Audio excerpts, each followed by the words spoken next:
Rules Committee will come to order. Today, we are considering the Senate amendment to H.R. 5746. I don't think it will be a surprise to very many people here that this measure will be a vehicle for the Senate to consider legislation to protect the right to vote as quickly as possible. The Freedom to Vote, John R. Lewis Act, will ensure that every American has the ability to make their voice and vote heard in our democracy. Getting voting rights legislation to the president isn't easy. Some on the other side may wonder why we are even doing all of this today. Well, I look at what's happening all around the country. At the Republican-led state legislatures that are closing polling places, slashing early and mail-in voting, purging voting rolls, making it harder for the poor, the young, and those that don't look like me to cast ballots, even making it illegal to provide voters waiting in line with food and water. And I wonder how the hell we could do nothing. Frankly, I couldn't sleep at night unless we tried every last avenue to protect the freedom to vote. Because this is our democracy that we're talking about here. And it is not a given that American democracy perseveres. It won't just happen. It is up to us, all of us, to ensure that it does. That work is more important than the politics of the moment. It's more important than kowtowing to a former president and his big lie. And it is certainly more important than the Senate filibuster. Conversations are still happening in the Senate, and I hope that people rise to this moment. Look, I've won elections and I've lost elections. It's certainly better to be on the winning side. But when I wasn't, I did what we are supposed to do, have a message that reaches more people the next time. That's not happening anymore, unfortunately, with many of my Republican colleagues. Instead, many are trying to suppress voter turnout and politicize the machinery of democracy that make elections impartial. So we have to do something. We have to do everything we can because we are at a crossroads. We can either defend democracy or sit back and watch its demise. And I know which side I'm on. So now let me turn to our ranking member, Mr. Cole, for any comments that he wishes to make.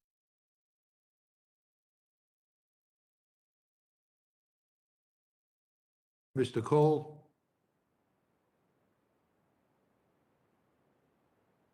I'm not hearing anything. Can you hear me now? All right, hold on. We can hear you.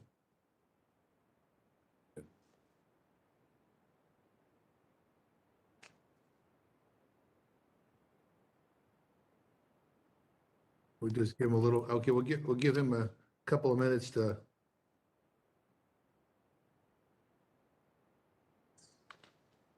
Hang on, I'm just not hearing anything yet. Okay. Can you hear? All right.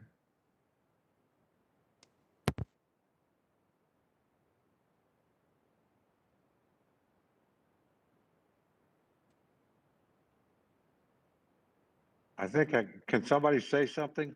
Can you hear me now? I can, Mr. Chairman. Thank you very much. Okay, the floor is yours. Well, that's an abrupt beginning, but I appreciate that, Mr. Chairman. And again, I apologize for our technical difficulties.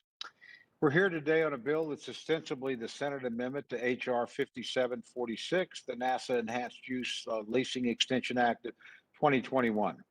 However, at the last minute, the majority completely changed the bill, inserting into it the text of S 2747, the Freedom to Vote Act, along with the text of H.R. 4, the John Lewis Voting Rights Act. I understand from news reports today that the intent behind this strategy is to somehow pass this bill in the House and then force a vote on it in the Senate, despite knowing full well that this measure cannot and will not pass there. This comes even though the House has already passed H.R. 4 and has already passed H.R. 1, the more egregious big brother of the Freedom to Vote Act. Perhaps all that explains why the majority once again gave the majority just 1 hour to review a process of a lengthy transformative bill. This is hardly what I would call regular order, Mr. Chairman. An hour ago, the majority posted a 735-page bill. I'm a fast reader, can't read 735 pages in an hour. Members have been given no time to read it, no time to review it, no time to draft or propose amendments, no time to do anything other than take what the majority gives them. This is an absurd state of affairs. But instead of working through regular order, the majority is instead once again forcing us to meet on short notice on a bill airdropped into this committee. I find it deeply frustrating that this committee again and again and again is meeting on items drafted in the Speaker's office with little notice and no opportunity for members to read, review, or propose amendments. It's hardly a state of affairs that's designed to drive consensus or allow the House to work its will. But given the highly partisan goals of this legislation, perhaps I should not be surprised. I would remind my colleagues that the right to vote is one of the most fundamental rights we have as citizens of our great nation. Given the importance of this right, it's disappointing that the majority has once again chosen to bring up a partisan bill that appears to be nothing more than another attempt to federalize all elections. As a former Secretary of State of Oklahoma, I'm very familiar with how important it is for states to oversee and operate their own elections, as they have done historically. The bill before us irrevocably alters this, resulting in an unprecedented power grab by Washington that would completely change the character of elections as we know them.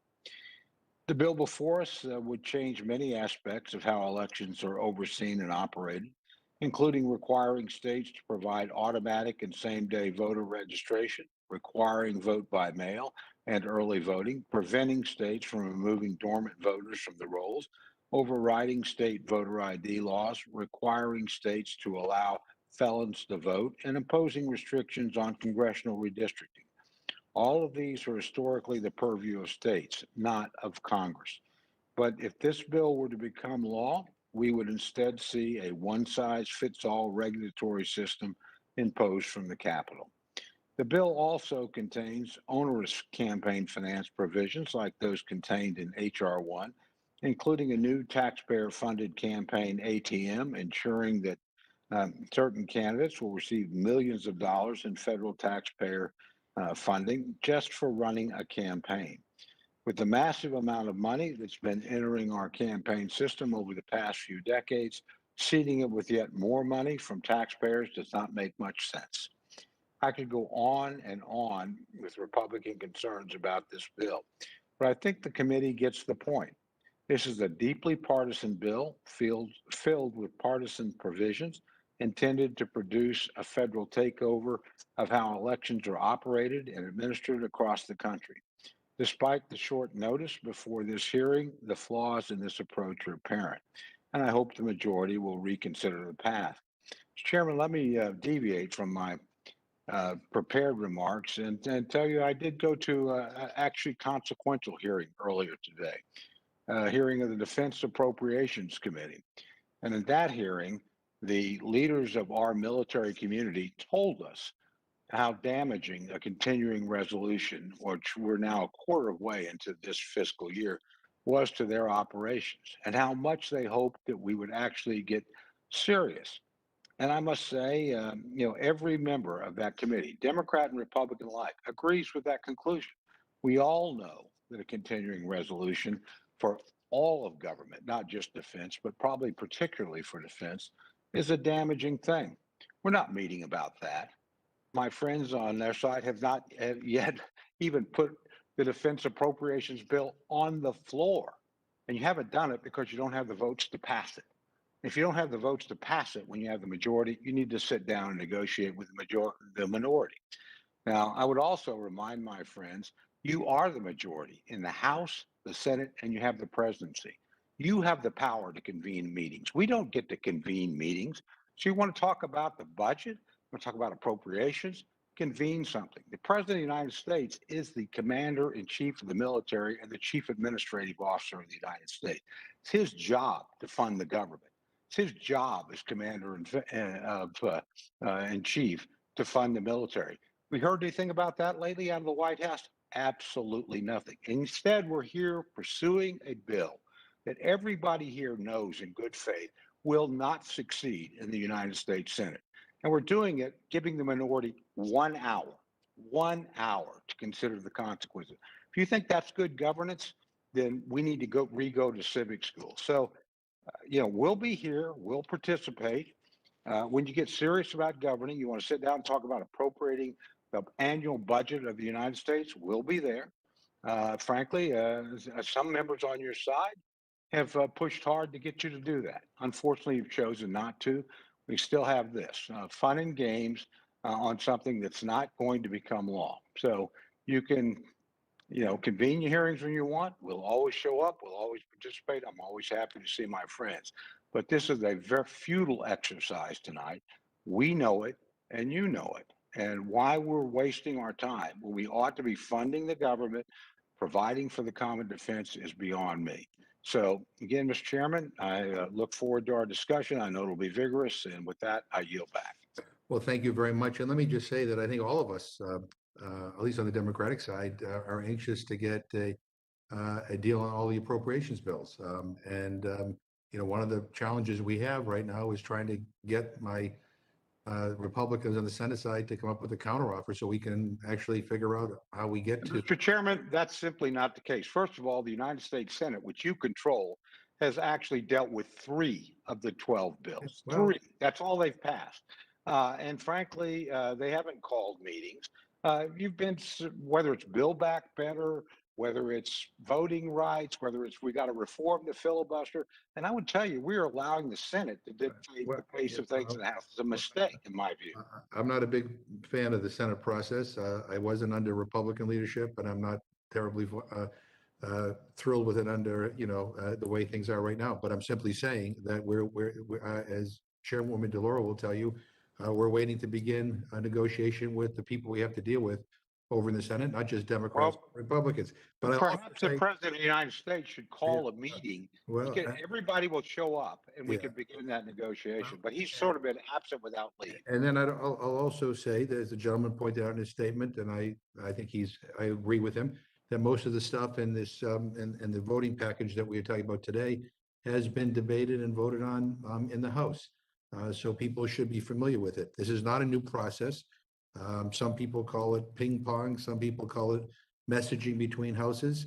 It has been used by Republicans many, many times. I've got a few pages of times that it was used. But basically, this is to ensure that a debate on something as important as voting rights actually occurs. Because of Senate procedures, members of the Republican Party in the Senate have used the filibuster to not even debate, to not even want to talk about this stuff. And as we are gathered here today, and I don't know if the gentleman heard me in my opening statement. I did not. I'm sorry about that. Well, we are here because Republican-controlled state legislatures all across the country are acting in a way to suppress people's right to vote. And it is, a threat to our democracy. And whether or not we can get this through the Senate, I hope we can. I hope that the Democrats will hold together. I hope that, the Republicans will step out of the way. If not, I hope they'll change the filibuster. But either way, our democracy is worth fighting for. That is what we are here for. And I get it. Some people think it's in their political interest not to have everybody vote. But in a democracy, we believe that the right to vote, as John Lewis said, is not only precious, it is almost sacred, and it is under assault right now in the United States of America.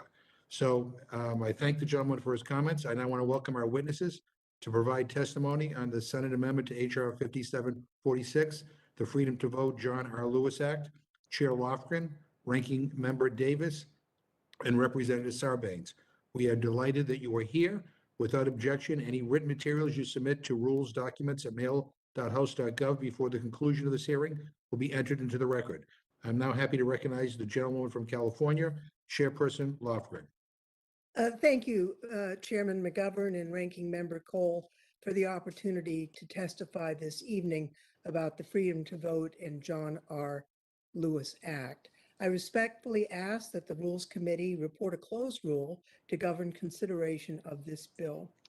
Throughout our history, we've fought to advance justice and extend the right to vote to ensure every American can freely and equally participate in our democracy. Chief Justice Earl Warren, in the Supreme Court's Reynolds v. Sims 1964 opinion, wrote, and I quote, "The right to vote freely for the candidate of one's choice is of the essence of a democratic society, and any restrictions on that right strike at the heart of representative government." Even though top experts have repeatedly affirmed that the 2020 election was the safest and most secure in our nation's history, lawmakers across the aisle, across the country, have unleashed a wave of anti-voter and election sabotage laws, which experts predict will only intensify this year. Seizing on a defeated former president's big lie, these laws are purported to fight a voter fraud that actually didn't exist. According to the Brennan Center for Justice, between January 1 and December 7th of 2021, at least 19 states passed 34 laws restricting access to voting. The bill before us responds to this assault on our democracy. It includes two pieces of legislation vital to ensuring every American has free, equitable, and secure access to the ballot. The Freedom to Vote Act, which the ranking member has correctly pointed out is made up of elements of H.R. 1, which the House has already passed, and the John R. Lewis Voting Rights Act, Advancement Act, which the House has also already passed. The John Lewis Voting Rights Act also contains the Native American Voting Rights Act, a bill that's really critical to ensuring that we uphold our trust obligations and protect the voting rights of Native Americans. While this combined bill may be narrower in some respects than its House-passed equivalents, it remains truly transformational because under this legislation, every voter would be able to vote early or by mail, would have the option of registering to vote electronically or in person on any day of early voting or on election day. It also provides voters with a variety of options that better fit the lives of Americans in the 21st century. Importantly, the legislation would also unrig the political system by ending partisan gerrymandering. Gerrymandering may be the single biggest contributing factor to the bitter polarization we see today, and ending it would be a monumental achievement. This bill would also reinstate the full force of the Voting Rights Act pre-clearance formula and curb the influence of big money in politics. Racial discrimination must never play a role in election administration, and wealthy donors have manipulated our political system for far too long. Now, as we have all recognized, the fate of each of these reforms depends on the rules of the United States Senate. We understand that under the Senate rules, if we send this bill over, they are able to consider amendments under the ordinary vote totals instead of a supermajority. And so we are doing this, and we don't know for certain whether they will succeed in having the will of the Senate prevail. But we need to give them this chance. I just want to address the issue of the constitutional basis for this action. You know, it is true that state elections have been the province of states and counties, and for the most part, with exceptions, so have federal elections. But Article 1, Section 4 of the Constitution says this: the time, places, and manner of holding elections for senators and representatives shall be prescribed by each state by the legislature thereof. But here's the important caveat: but the Congress may at any time, by law, make or alter such regulations. And that's what we are attempting to do now, to preserve the freedom to vote that the First Amendment, Article 4, allows us to do, and also with the John Lewis Act, rising up the 14th Amendment protection for voters who might receive discriminatory treatment because of their race. I know that the threats to democracy today differ from those of the past. Congress needs to respond to current conditions. To paraphrase Professors Stephen Levitsky and Daniel Ziblatt, Democracies used to die at the hands of men with guns. Today, they could die at the hands of men and women in suits, elected politicians who use the very institutions of democracy to subvert it.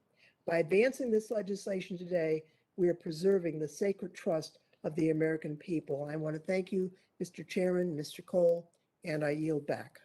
Thank you very much. I'm happy now to yield to Mr. Ranking Member Davis. Well, thank you, Mr. Chairman. And you're right. Democracy is under attack. Our constitutional republic is under attack. How this republic has been governed for hundreds of years is under attack. And it's under attack by the fact that this Democratic majority is airdropping 700-page bills that will change the course of governing history in this country.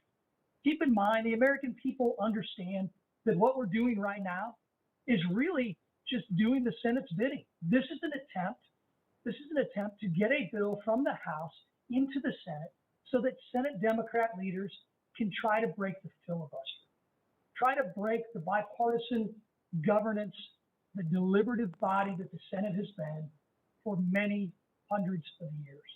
This is something that the American people should be very concerned about. And I've said it time and time again. What the Democratic majority is doing tonight by pushing airdropped hundreds of pages of bills into this Rules Committee now, it's not about voting rights. This is 100% about power and control over our election process. Both H.R. 4 and this bill that I will call the Manchin Compromise. I can't believe, and I hope I get a chance to talk to the Senator, I can't believe that he's willing to settle for a compromise that would give every single member of Congress running for office an average of a maximum of up to $7.2 million in public funds for their own campaigns. I can't believe that that's something that would be supported in this Manchin Compromise bill.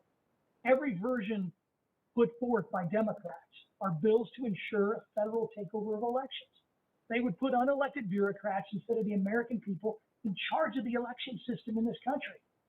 And really, Mr. Chairman, this was made more clear by the president's speech last night, which even Democrats and liberal members of the media are saying went too far.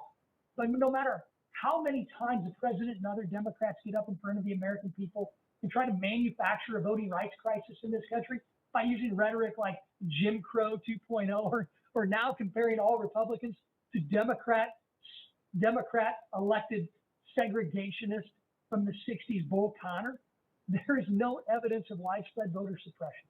In our hearings at the House Administration Committee, the few we had, no one ever produced a single voter who was eligible, wanted to vote, but wasn't able to. Additionally, the new laws states are passing still make it easier to vote than ever before. This is a manufactured crisis to gain power and control by the Democratic Party, nothing more. And we know this because, according to polling, more Americans, including independents, believe that voting laws are too lax and insecure than those who believe they are too restrictive. 2020 saw the highest turnout in 120 years. How about those vote suppressionists? They did a bang-up job there. According to the Pew, 94% say it's easy to vote. There's clearly no widespread voter suppression issue in this country. Georgia's law, which has been called a voter suppression law by Democrats and members of the media, has more days of early in-person voting than that wonderfully red state of New York. Texas, their so-called voter suppression law ends pandemic exceptions like universal drive-through voting and 24-hour voting. Let me remind the majority, neither existed in Texas before 2020. And frankly, neither widely exists even in blue states. I also want to comment on the terrible process these bills are being brought under. Just when I think this place can't get any more dysfunctional or more evident that it's being run like a dictatorship by the Speaker of the House, I'm consistently proven wrong. We were alerted by members of the press of the Democrats' plans to bring these bills to the floor just a few hours ago. Thank you, Manu. Appreciate your tweet on this. Otherwise, I'd have had no idea I'd be sitting here tonight. First, the plan was to put a few FEC provisions in a NASA bill. NASA, FEC, Federal Election Commission, and space travel. That's a good one. Now we're going to consider a NASA bill with hundreds of pages of elections reforms attached to them. This is exactly what the American people despise. All so the Senate has one less cloture vote to do, because God, we don't want to work them too hard over there in that chamber. And Democrats can try to ram these bills through. This is no way to govern. Assuming these bills are the same as their original form, hard to say since we only just got the legislative text. Here are a few of the provisions which show this is not about voting rights, it's about control. The so-called Freedom to Vote Act, that's the Manchin Compromise. Publicly funds campaigns. Yours, Mr. Chair, mine, every other member of Congress sitting at this table. It creates a 6-to-1 funding match for small dollar contributions of $200 or less, which will mean every member is going to try to raise more so they get 6 times as much from public money. So that means also for every $200, the federal government is going to match $1,200. It destroys the First Amendment and free speech by drastically limiting free speech and imposing vague standards that disadvantage all groups who wish to advocate on behalf of any legislative issue. It mandates automatic voter registration. It requires, Garrett Graves is calling me. If you're watching, Garrett, can you leave a voicemail? Thank you. This bill would mandate automatic voter registration, would require same-day voter registration. It weakens list maintenance efforts by restricting states' ability to maintain voter rolls, which would allow ineligible people to cast ballots in many states. I'm actually speechless because this is like Groundhog Day. I had the same debate in front of this committee too many times over the last 3 years. These bills would also mandate specific early voting location and hours. It requires all states to operate specific early voting hours and to operate early voting polling places at mandated locations. Now let's get to HR 4. That would make Merrick Garland a national election czar. Require national clearance for existing voter ID laws. Under HR 4, every state with a strict voter ID law would be required to submit their existing statutes to the election czar, the same election czar that wanted to label parents who are concerned about their children's education domestic terrorists. This bill would also subject every state to preclearance, which was previously a measure used only in extreme circumstances where African Americans face violence and other prohibitive measures when trying to vote. Let me remind the majority once again, last election was the highest voter turnout across all different demographic groups in 120 years. Why in the world are you continually trying to force changes to an election system that is working in this country? Mr. Chair, I yield back and I look forward to any questions you might have. Thank you very much. It's always nice to see you and hear from you. I now turn to Mr. Sarbanes. Thanks very much. Good evening, Mr. Chairman and Ranking Member Cole. Appreciate the opportunity to testify this evening in support of HR 5746, the Freedom to Vote, John R. Lewis Act. This bill, as you've heard, combines the Freedom to Vote Act, which is a narrower, sort of reformulated version of the For the People Act that the House passed last year, and the John R. Lewis Voting Rights Advancement Act. Importantly, the Voting Rights Advancement Act also contains the Native American Voting Rights Act, which I'll just point out is a bill that was co-sponsored on a bipartisan basis by Ranking Member Cole and other members of Congress. And actually, many of the provisions that are contained within this bill have bipartisan origin. I'll come back to that in a moment. The bill may be, as Congresswoman Lofgren indicated, it may be a narrower version of its House-passed equivalents, but it contains all of the core elements that are necessary at this moment to address the grave threats that are coming against our democracy. And as the President made clear yesterday in Atlanta, the time to act is now. Under this legislation, every voter will have access to early voting opportunities, mail-in voting, automatic and same-day voter registration. It'll set a baseline for these things, national standards of access that will benefit every voter in this country, regardless of which state they live in. The legislation will end the dominance of dark money in our politics, as was mentioned, requiring big political spenders to disclose their large donors, ensuring that super PACs are truly independent, and requiring ads to disclose their true sources of funding. I just want to say for the record here, there is no taxpayer money going to the campaigns of members of Congress. In fact, provisions are quite clear that you cannot use taxpayer money for that purpose. The dollars that are raised come from penalties and fines. Is it the taxpayer money? That stem from the settlements with corporate lawbreakers and tax cheats out there. So that's where those dollars are flowing from. They're not coming from the taxpayer. And we were very intentional about that. And by the way, those dollars are going to flow not just to innovations in terms of campaign finance, but investing in important democratic infrastructure across the country, where states will be able to choose how they want to spend these dollars in order to create a more robust infrastructure within their state in terms of their democracy. So these reforms aren't controversial. I want to emphasize that.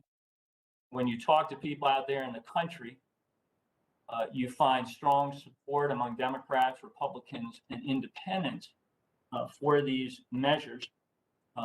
And I think that reflects the deep appetite that Americans of all political stripes have to get their democracy back on sure footing.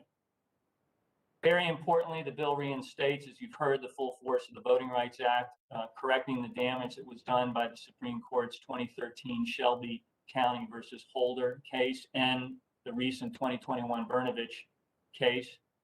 Racial discrimination has no place in our society and certainly has no place in voting. And this bill will end that scourge.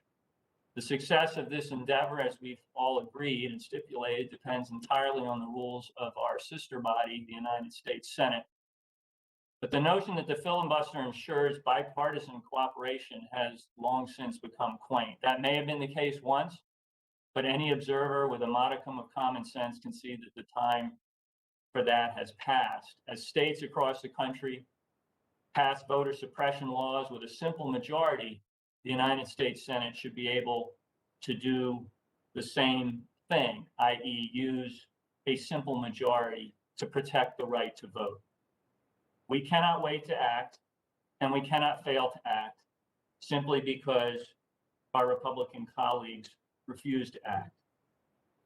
So what we're doing tonight, I think, is making a powerful declaration of support for the important legislation that has been crafted by the United States Senate, demonstrating that the House of Representatives stands foursquare behind that effort. By advancing this bill today, we are doing our duty as public servants to our constituents, to voters, to the nation, and it's my fervent hope that the Senate will do the same. Thank you, Mr. Chairman. I yield back.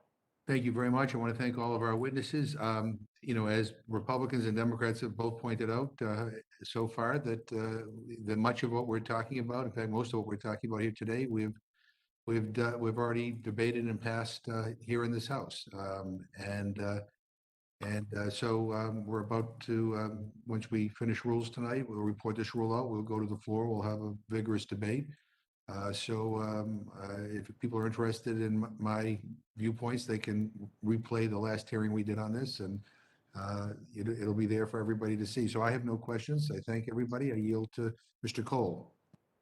Thank you very much, Mr. Chairman. And I want to thank both my Democratic colleagues, the gentlelady from California, the gentleman from Maryland, for mentioning the Native Voting Rights Act. I'm a principal author of that. And you know why that's different than the rest of this?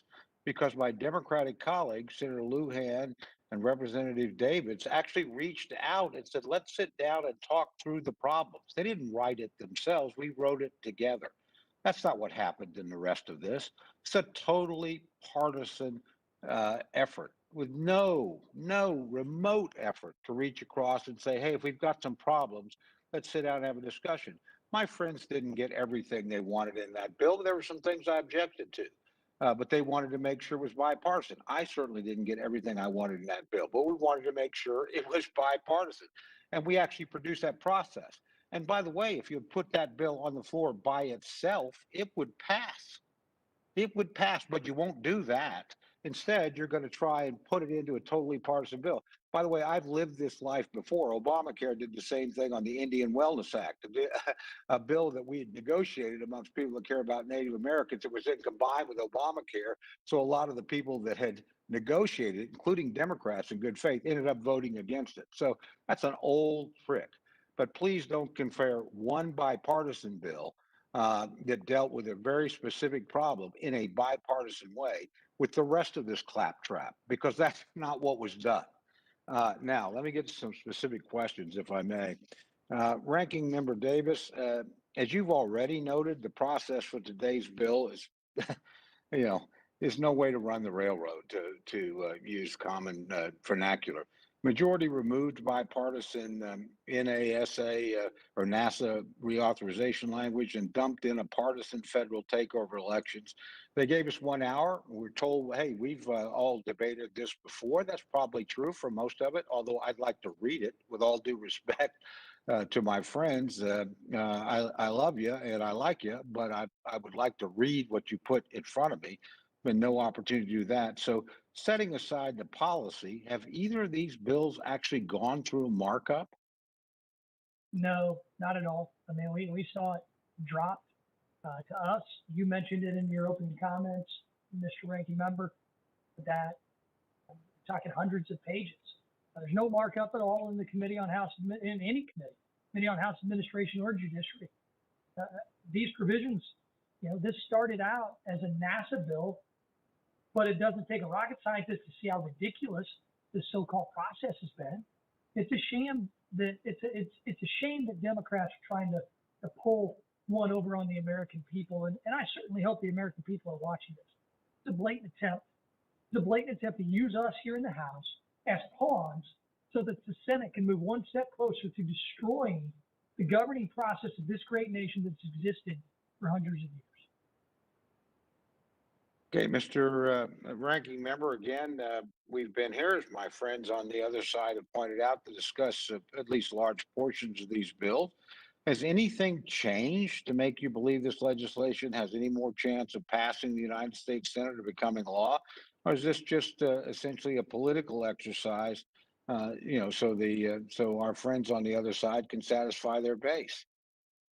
Well, first off, my team and I, we're going through the bill just like you are. We just got the text a few moments ago. So we're trying to find out, just like the rest of the American people are trying to find out, if there are new provisions in there. But it doesn't matter if it's a new idea or not. Bad ideas are bad ideas. Democrats are at it again. They're trying to nationalize our elections with one goal in mind, is to secure power for themselves and which is incredulous. And this is why I'm concerned that this is a so-called compromise that Senator Manchin supports. They're going to take public money to fund their own campaigns. This bill would destroy voter ID, make it impossible, nearly impossible, for states to keep their voter registration lists maintained, neither of which inspire much voter confidence. Well, let me go again to you, Representative Davis. I know how much you've traveled across the country. You've talked to a lot of local officials. Frankly, I used to be a Secretary of State. I still know some of the secretaries of state out there, Democrat or Republican. And I got to tell you, it's interesting to me that we don't have a statement of support for this legislation. I know of individual members, I'm not going to get into naming them, that have expressed concern, Democratic members, about this takeover of state election systems. But in your extensive travels and discussions with members of both parties around the country, have you found anybody asking for some grand takeover like HR 4 or the Manchin bill of the election process? Is there a groundswell out there in America that say, gee, boy, my elections don't work well in my state. I really need Washington, D.C. to take them over? Not at all, Mr. Ranking Member. And we've been to states from Alaska to New York to Iowa to Tennessee, Ohio, Utah, several places in between, including 2 territories, Puerto Rico and the Virgin Islands. And frankly, what I got from election officials, both Republicans and Democrats, Mike, they don't want a nationalization of the election process. They want to be able to run the elections the best way that they see that they see exercising their constitutional responsibility in their states, in their localities. You know, Puerto Rico, for example, I would argue probably has one of the most stringent voter ID requirements in the nation. They have a voter ID card with a barcode. And frankly, too, and I know this will make some of my colleagues on the other side of the aisle heads explode, their voter registration list is required to have pictures of the voter. You want to talk about making sure that the voters of this country believe in the electoral process. Those are rules and laws that exist in Puerto Rico. So these are the types of things that we're witnessing. And frankly, I will tell you though, to answer your question to Leader McConnell in the Senate, he said it best, that no one except progressive activists are asking for this BS nonsense. Well, let me get to a specific item that you happen to mention in your answer, because I think it's an important illustration. We're told this is a popular bill. This is what people want to do. Yet we know from polling, somewhere around 77% of the American public thinks voter identification, identification card ought to be presented when you have to vote. What's this bill do about that? That's what the American people actually want. What would this do in terms of voter identification at the state level? Well, that's right, Mr. Ranking Member. It's an overwhelming majority of Americans, including Americans of color, and Americans in the other party or independents, they support voter ID because it makes sense. Not voter suppression. We all need to be confident the people trying to vote are who they say they are. Just like I mentioned with the laws that exist in Puerto Rico. You know that Republicans believe that every eligible voter who wants to vote should be able to cast a ballot, and that ballot must be counted according to law. But without voter ID, it's much easier for a bad actor to step in and take your right to vote. This sham bill would destroy voter ID across the country, replacing it with an affidavit. Just out of curiosity, and I don't think they've taken a position. Well, I'm certainly not going to imply that they're in opposition to this bill, but nobody cares more about voting laws than the National Association of Secretaries of State. It's the oldest public association of public officials in the country. I used to be there. I used to be on the executive board. Have they weighed in saying, gee, we really need this federal help? We're not capable of handling our elections without federal assistance? You know, I have a kitchen cabinet that are some of the secretaries of state in this country, and we talk about these issues on a regular basis. And yes, they've weighed in with me on numerous occasions. NAS as an organization has not weighed in, but many secretaries on their own have continually worked with me, worked with my team on a regular basis to call out the bad actions that these bills would present them and their ability to run free and fair elections that their citizens believe are run in a fair and legal way.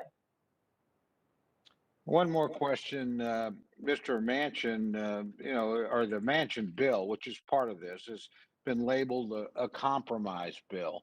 With no disrespect to the senator, is that, in your view, accurate? No, not at all. I mean, this is HR 1 all over again, which is why I guess the Democratic majorities act like this bill went through regular order. But even then, we weren't allowed to debate this issue and mark up this process like we were in past Congresses. It's just a different bow on top. It's a compromise, Mr. Ranking Member, in the same sense that when you buy light beer to be healthier, but end up drinking 10 cans instead of 5 of the good stuff. And here you are. This bill is going to nationalize our elections and centralize their administration in D.C. It's going to destroy voter ID and list names. It's mandate same-day voter registration, automatic voter registration. Because politicians, and it gives you, me, Chairman McGovern, everybody here, it gives us a maximum, according to our calculations, and I got some pretty good mathematicians here on the House admin minority staff, $7.2 million in public funding. No one, and I mean no one in my district, and I live in a competitive district, no one in my district for the last 9 years that I served has ever said, we need to get money out of politics by giving you access to 7.2 million in public funds. That's nuts. And couple that with Merrick Garland, who's proven to be one of the most partisan attorney generals we've seen in our lifetime. I never thought we could make Eric Holder look bipartisan, but this is what this guy's doing. He would be the election czar if this package of bills passes. Let me ask you one more question. My friends, as I stated earlier at the outset of my comments, delighted to see the Native American voting right mentioned, because my colleagues on the other side of the aisle, who I work with diligently on this, who I have enormous respect for, actually reached out to me and said, hey, do you think we could do something together? Do you think if we sat down and talked about the problems on remote reservations, or the problem with identification, or the problem with registration, or the problems with language, we could find some common ground? And what could that be? Anybody bother to reach out to you and ask you to sit down and say, can we have a good give and take? Is there a chance here? We might not get everything we want. You might not get everything you want. Could we define a common area that we could go ahead on in terms of election reform, or were you just sort of presented with this whole cloth? No, we're presented with these provisions on a regular basis. I mean, it really showed me when we became the minority party in the House that the Democrats knew that their majority might be short-lived, and the only way to try and help preserve it would be to take over and nationalize our election system, and in turn make it less secure under the guise of lofty rose-colored rhetoric like voter suppression, when the facts just don't add up. And frankly, it's kind of frustrating to have to go through this time and time again, but the majority has proven to me time and time again they have no intention of asking our opinion. We've thrown our ideas out. We've talked about areas of compromise, but every single time we're met with the same policies, the same procedures that are put forth and have been put forth since day one of the Democratic majority, when every single Democratic member of the House on swearing-in day in January of 2019, they stood and co-sponsored a bill written in a back room with special interests that was labeled HR 1. This is their goal. This is their dream. This is why this process, why we are here tonight, because they're in the beginning stages of using us in the House as pawns, so they have one less vote tonight on breaking tradition and the way our country has been governed for hundreds of years. It's offensive. I hope the American people are paying attention, and I certainly hope the Democratic senators are paying attention to what's going on here in the House. Thank you very much. Yield back, Mr. Chairman. Thank you. Let me just say that it's just hard to sit here and hear my Republican friend complain about process and then invoke Merrick Garland's name.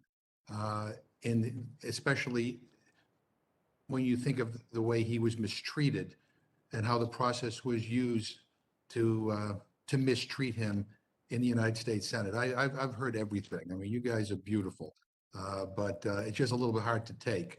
Let me now yield to Mrs. Torres. Thank you, Mr. Chairman, and thank you for your last comment. You know, I sit here in my office listening to what's been said so far, and it's really disappointing, you know, that here we are talking about the basic rights of every American citizen to vote for their own representative. It's laughable that, well, let me take that back and just say, let me try to educate some of my colleagues. You know, Puerto Rico is not a state, it's a territory. It's been a territory since 1898.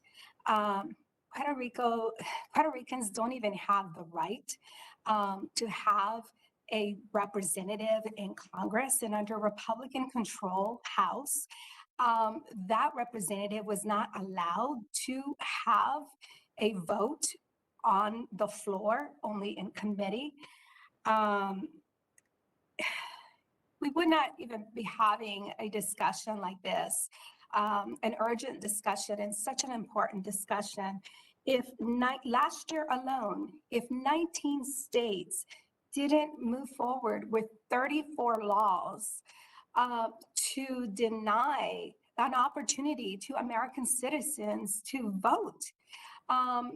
You know, some of the folks that will be speaking tonight voted against certifying an election, a presidential election, but didn't have a problem taking the oath of office on their own election.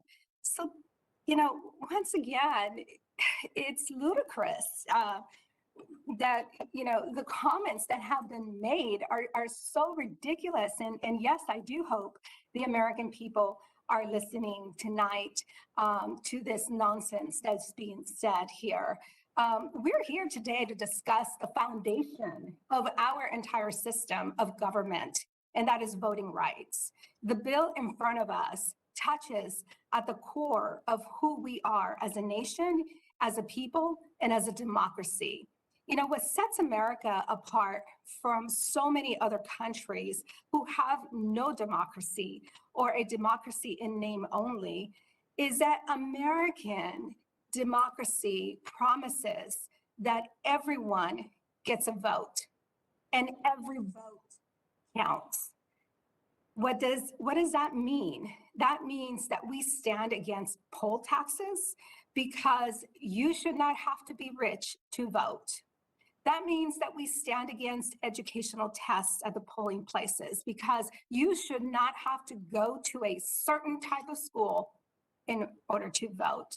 That means that we stand against any politician trying to close all the voting booths in a red county, and we stand against any politician trying to close all the voting booths in a blue county. Because our American promise is everyone gets a vote and every vote counts, whether it's convenient to you or not. It is not you get a vote if you have money or a certain way or belong to a certain political party.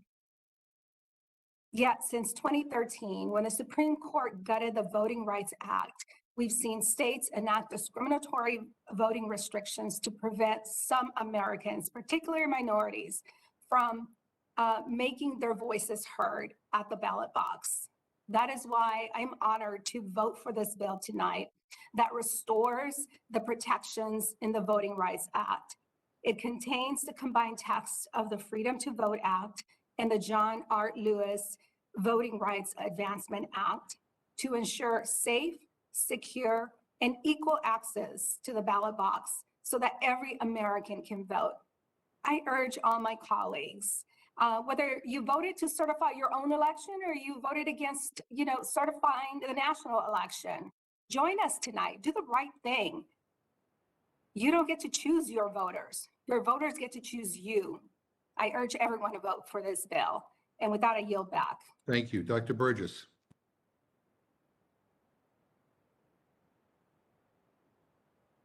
Dr. Burgess? Yes, thank you, Mr. Chairman.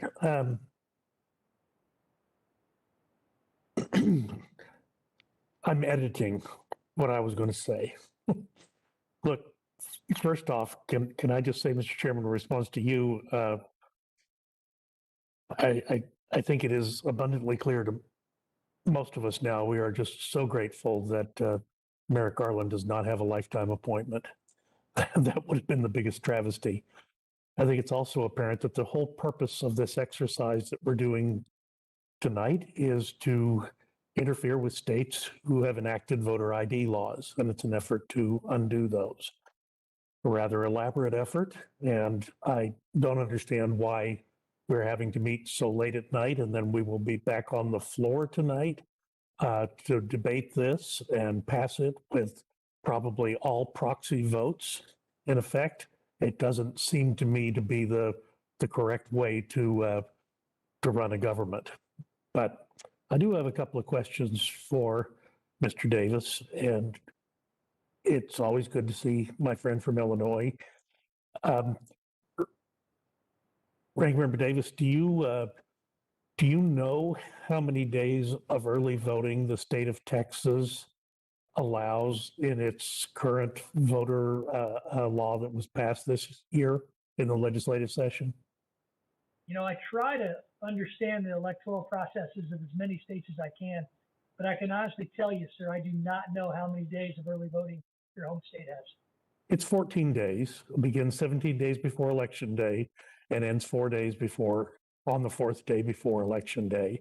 So 14 days of early voting. I have always found it very convenient to early vote in Texas.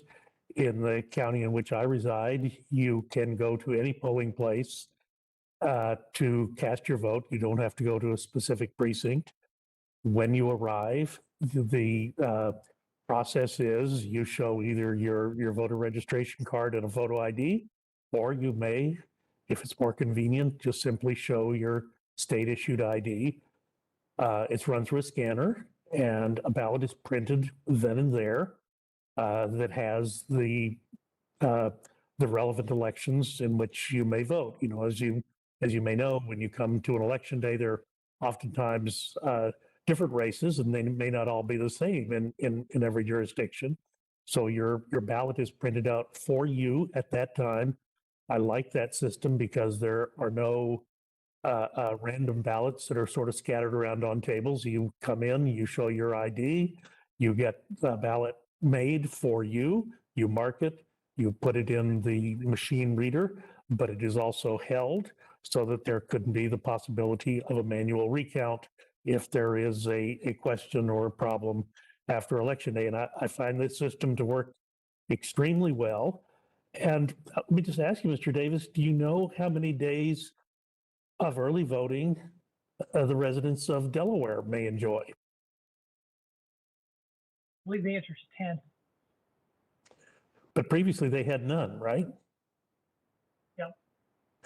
So it's, I don't understand why we're going to this elaborate process to fix a problem that doesn't exist. Early voting in Texas, election day voting in Texas is not difficult. As you referenced in your remarks, 94% of people find that it is straightforward when casting their ballots. And I honestly do not understand what we're here trying to fix tonight, literally in the dead of night. I am troubled by the concept of someone at a governmental level actually putting money into campaigns. You know that can be fraught with peril, and the opportunities for the misuse of those dollars is high. I'm not reassured by Mr. Sarbanes' assertion that those are not taxpayer dollars. Those are dollars that are taken from corporate misbehavior. Look, it says in the Constitution that no money should be appropriated except by Congress through the appropriations process. So if you have this fund that is funded by corporate fines, and now we're going to dole it out to campaigns, I don't know. I can see a problem that could develop with that. I don't see why it is necessary to create that elaborate system that could be fraught with opportunities for misuse. Now, Mr. Davis, let me just ask you, you are from the state of Illinois. You have gone through redistricting in the state of Illinois. Is it a fair statement that Texas is more gerrymandered than the state of Illinois? No, not at all. I think that's exactly right. In Texas, while the redistricting process is always uncomfortable, I think Texas did a very reasonable job with redistricting. But I look at the state of Illinois, I look at what is going on in Maryland, and I can't say that those are good examples of how a fair process should be worked out. But those are states that are controlled by Democratic legislatures. And Dr. Burgess? Yes.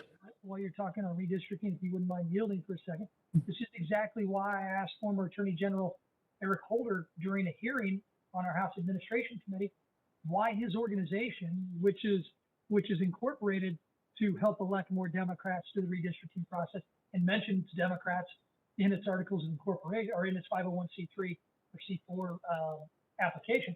But I asked him, why aren't you suing states like Illinois? I mean, you don't even have to zoom in to see how gerrymandered my new congressional district is, or Darren LaHood's new congressional district. It's crazy. But he made no commitment to me to come to a blue state like Illinois and spend millions and raise heck in the legal process to try and change it. They're just not serious. And frankly, that's what's frustrating. And you don't mind me just going back real quick. I really appreciated the comments from my friend and colleague, Ms. Torres, during her opening statement. But she did mention the Puerto Rican issue, and it is correct.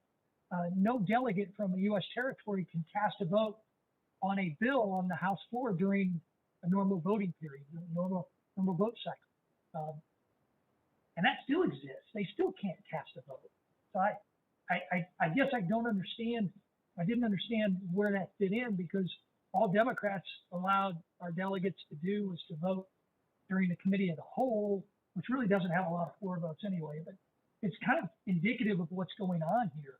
It's just a charade. It's just pat ourselves on the back and make us feel better about changing the process and really not doing anything except in this case. And I really appreciate Mr. Sarbanes' tenacity in trying to gaslight the American people and say, these are not public funds. The original HR 1, it was written before the Democrats were sworn in the majority in a backroom deal with special interests. It was specifically taxpayer funds.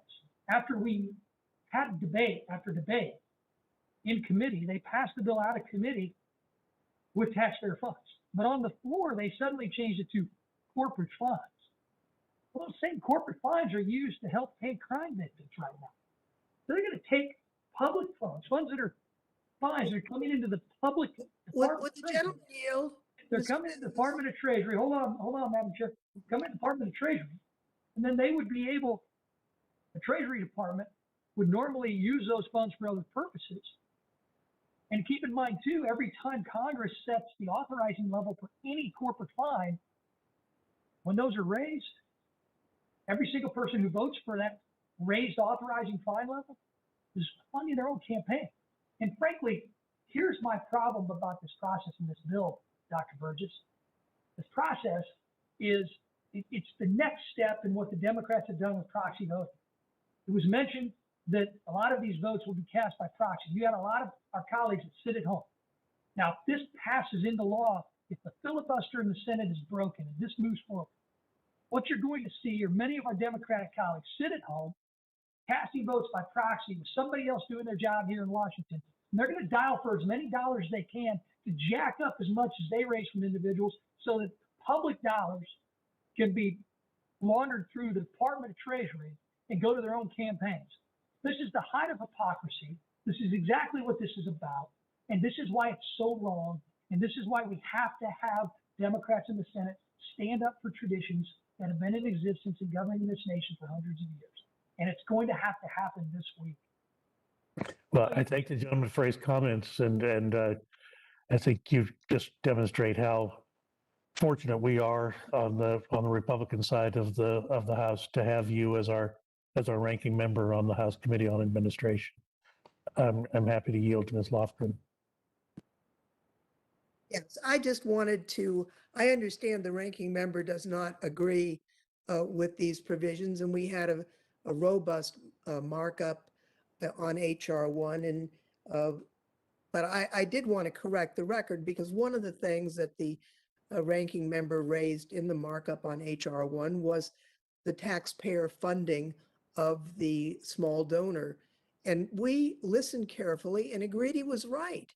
And so we came up with a provision that does not involve taxpayer funds. And in fact, if you take a look at on page 545, line 23 to line 2 on the next page, it expressly says that no taxpayer funds may be used. I realize, I mean, Mr. Davis and I work together on many things.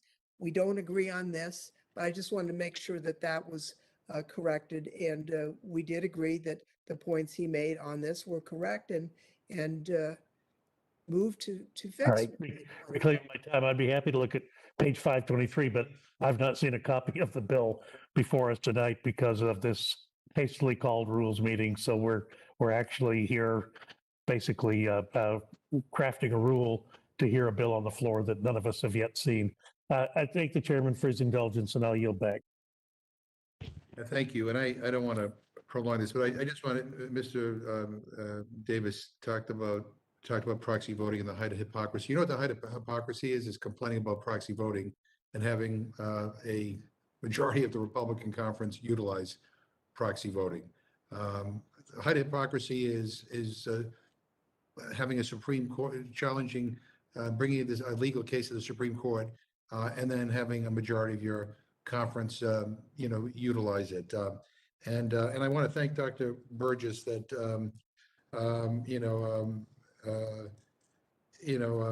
for conceding that Texas was gerrymandered. What you're talking about photo IDs, one of the concerns that people have is that, the photo ID accepted at Texas polling places includes the state concealed handgun license, but not student IDs. But sure, that's all wonderful. In any event, Mr. Chairman, if I may just correct you, the purpose of my discussion was Texas is not gerrymandered. Texas. I thought you said, I asked Mr. Davis, was Illinois or Texas more gerrymandered? And clearly Illinois is gerrymandered. Texas was a relatively straightforward process, as evidenced by the fact that most of your Democratic colleagues from the state of Texas are quite happy with the redistricting map that was drawn. And again, I'll yield back. Whatever.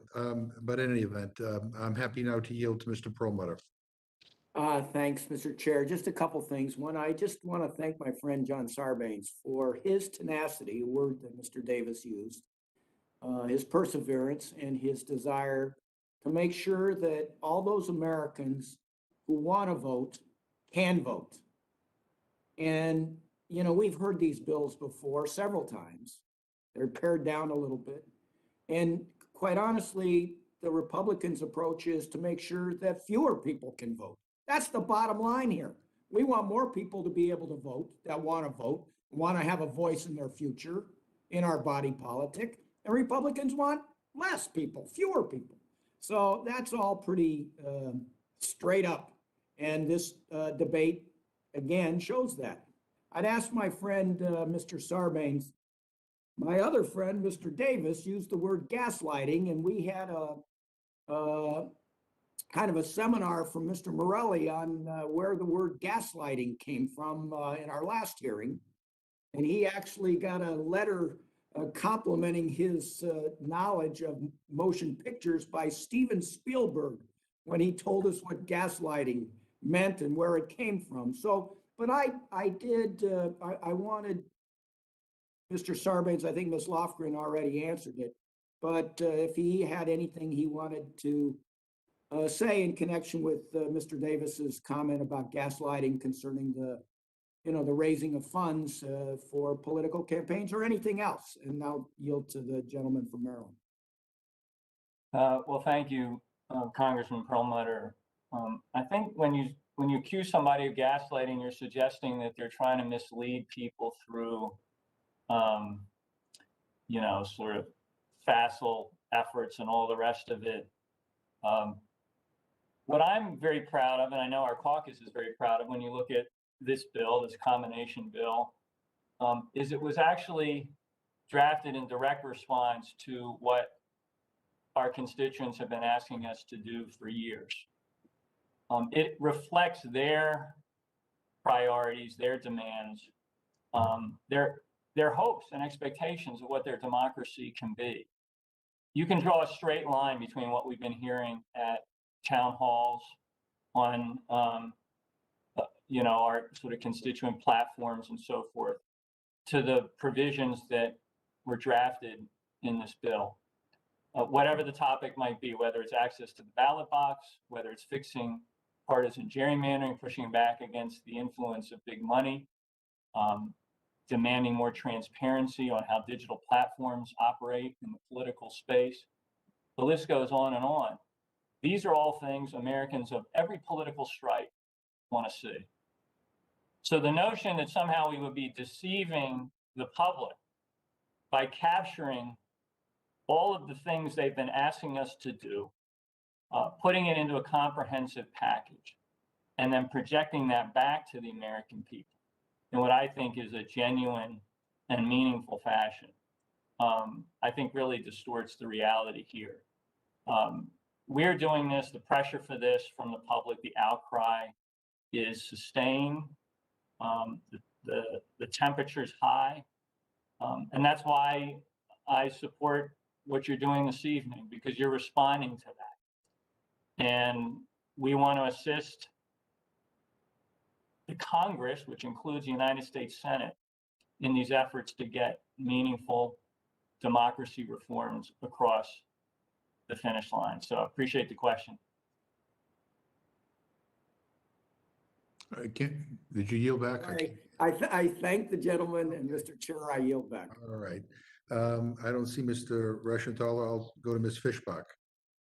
Thank you, Mr. Chair. And Ranking Member Davis, I can hear your frustration, and I share your frustration of the process and of the futility of the actions here. You know, bringing us in late at night again to airdrop a bill at the last minute that will go nowhere.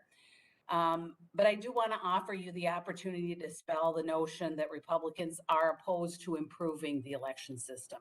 So if you have any comments on that. Well, thank you, Ms. Fishbach. I appreciate the opportunity. I was kind of hoping I'd get the opportunity from the worst Broncos fan in Congress, Mr. Perlmutter, but he wasn't able to give me that opportunity. When you shave, I'll ask you a direct question. Hey, who do the Broncos play this weekend? I'm going to reclaim my time, guys. Okay. Thank you. Let's focus. So here we are. Look, Ms. Fishbach, I've said it time and time again. Republicans want every legal voter to be able to cast a vote and be ensured that that vote is going to be counted toward the candidates that they vote. I mean, and time again, I'm so glad I had my team look up the Steven Spielberg movie from 1994 about gaslighting. And frankly, this is a gaslighting process. I mean, we hear from the ranking member of House Administration that, oh, there's no taxpayer funds ever coming into this. Let me remind everyone that the original HR 1, the only one that was marked up 3 years ago in our committee of 9 people. Keep in mind, this committee on House Administration under Democratic leadership has passed more legislation out of our committee of 9 people appointed by the leaders of both parties than Ways and Means. This is what the Democrats care about. They care about taking over our elections. Now, during that markup 3 years ago, I offered an amendment that would have banned taxpayer funding of campaigns, something that my colleague says they did willingly. They all voted against it. The only reason they switched from full bore taxpayer funding of this $6 to $1 million pocketing of campaign cash by members of Congress is because we beat them in the debate on the House floor, and they pulled it out as a manager's amendment, like, oh, no more taxpayer funds. That's BS. Where do you think these fines go to? They go to government. They go to the Department of Treasury. They become taxpayer funds in this laundry machine that the Democrats believe is not taxpayer funds. And really, this is what it's all about. If this so-called Manchin compromise does not include this 6-to-1 match program for the senators, what kind of deal is this? That it's only for the House members, and then they're coming over here, this process dropped right on our laps in the dark of night, hundreds of pages that haven't been debated in our committee in 3 years. What's their plan? Their plan is to say, okay, Leader Schumer, we're going to give you a bill, but you got to fund our campaigns. We're going to sit at home. We're going to proxy vote, something I've never done. We're going to proxy vote, and we're going to dial for dollars. It's going to be great. They don't have to work anymore. This is a compromise. That's why I say I cannot believe Senator Manchin knows that this is in a compromise that is now a bill that Democrats say he supports. I certainly hope that he's not willing to break tradition and change the way that deliberative body of the Senate has operated for hundreds of years. But I'm afraid that the trade-off might have been that members of the House are going to be able to take millions of public dollars. Remember, fines paid by corporations because government tells them they have to. They go into the Department of Treasury. I guess we can have a debate here about whether or not the Department of Treasury is a public agency or not. I don't know how they can gaslight that one. But then they come out of that public agency and they go directly into the pockets and they go directly into the campaign accounts of every member of Congress. Again, $7.2 million. I would be eligible for it. Everybody on this list, even those who possibly wanted to object to presidential elections in the past, that are Democrats, maybe objecting to Republicans if we're going to talk about that earlier. I mean, it's just the hypocrisy is outstanding, and it's offensive. So, thank you, Ms. Fishbach.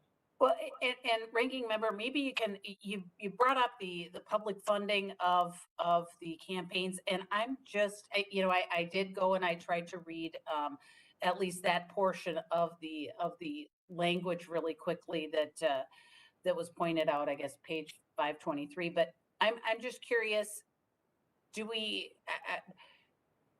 How are they determining that, how much is going to go into this? 6-to-1 is very generous. Is there any kind of limit, or is it first come, first serve? And if it runs out, it runs out. I'm just kind of, I'm wondering, because it seems like a really strange scheme to take those kinds of fines and put it into campaigns. And it just seems like it's a real scheme. And I'm just kind of curious if there was any discussion about how it actually worked. There is. I mean, this is about the only provision of the bill that would probably qualify for needing a rocket scientist. And maybe that's why they combine it with the NASA bill. Who knows? Who knows? But it's really using a figure that's based upon the top 20 most expensive races in the House.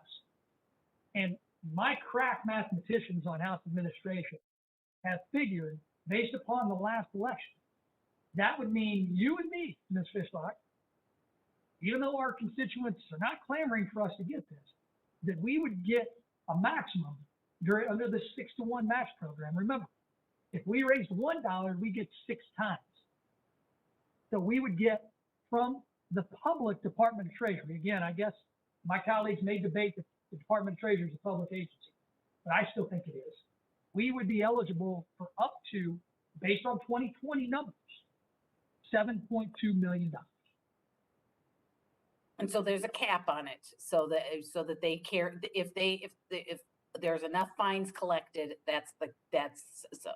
It's a scheme, and I have issues with it being connected to fines that are not connected to it at all. But will you yield real quick on that point? Yes, I think the untold provision here is that it's the same members of Congress that get to set the levels of fines that federal agencies can levy on the so-called bad actors. So in transportation and infrastructure, one of my other committees, if you want to fine somebody for a pipeline leak, a company for a pipeline leak, it's the same members of Congress that are setting these new levels. So if they don't reach, if they're not able to find bad actors enough to get to 7.2, which is going to continue to go up, because I don't know about you, putting more money into campaign offers is not going to lower the cost of campaigns in this country. It's going to raise it. So they're going to continue to raise. So the incentive is going to be there that every committee are going to raise the authorized fine levels to be able to collect enough money to go back into, again, the Department of Treasury, the public agency, laundered in there, and then fed right into the congressional the campaign accounts of every member of Congress. Thank you. And just finally, Mr. Davis, have you received any indication from our colleagues on the other side of the Capitol that this is anything other than futile for us to be here and passing this bill? No, but I'm concerned. I'm concerned that if Leader Schumer and the Democrat leadership has told and worked with the Speaker of the House to convene this Rules Committee meeting tonight, and we're going to go debate this on the floor. So you guys, you're not done hearing me yet. You might want to stay back in your office. But if this process has begun in the House, I'm very concerned that maybe some of the public statements by some of our colleagues across the Capitol, maybe those public statements might change. That's what the American people have to be concerned about right now. They have to be very concerned about what's happening here in the House tonight. I hope it's a futile effort. I really do. And I certainly hope our colleagues stick to what they said they were going to do to protect how this country's been governed for hundreds of years. Otherwise, the way America's governed, you want to talk about a threat to democracy, you want to talk about a threat to the republic. It's a process that the majority has begun tonight. It's a march to change the filibuster process in the Senate. It's a march to change what our forefathers instituted hundreds of years ago. And it's a march that's based on nothing but political gain and nothing but lining their own pockets with their own campaign money. Otherwise, why wouldn't the 6-to-1 match program be good enough for the senators too? Because if it was, Leader Schumer would get about $44 million. My Senator Majority Whip Durbin, 31.5. Good for the House. Why isn't it good for the Senate? Thank you, Mr. Davis. And with that, Mr. Chair, I yield back. Thank you very much. Before I get to Ms. Rask, I just want to point out, just for the record, that 137 Republicans have utilized proxy voting. And I just also want to point out for the record, in terms of the filibuster, when people talk about, oh God, we can't touch the filibuster. I think Mitch McConnell did change it for Supreme Court justices. I think it was just changed recently in the Senate so that we wouldn't default on our debt, so we could raise the debt ceiling. So there's a lot of selective outrage here. But I just want to say one other thing. I'll let the others could ask this question. But what my constituents are really sick and tired of? Our big corporate special interests coming in and buying Congress so that prescription drug prices continue to rise. And we pay more for prescription drugs in this country than in any other country in the world. Insulin, the cost of insulin is through the roof. And one of the things we were trying to do in the Build Back Better bill was to lower the cost of insulin for people. And yet all the big money special interests that fund a lot of the campaigns of people that are, I don't want to, people in this chamber, that money comes to bear to work against the interest of average people. People are sick and tired of a system that's rigged. So that's the outrage that I hear when I go back home. Mr. Raskin. Thank you, Mr. Chairman, and thanks also for your unerring hypocrisy detector sensibility. You really puncture a lot of the propaganda out there and bring it back down to reality for the vast majority of the American people who are sick and tired of the corruption and the lying and the propaganda.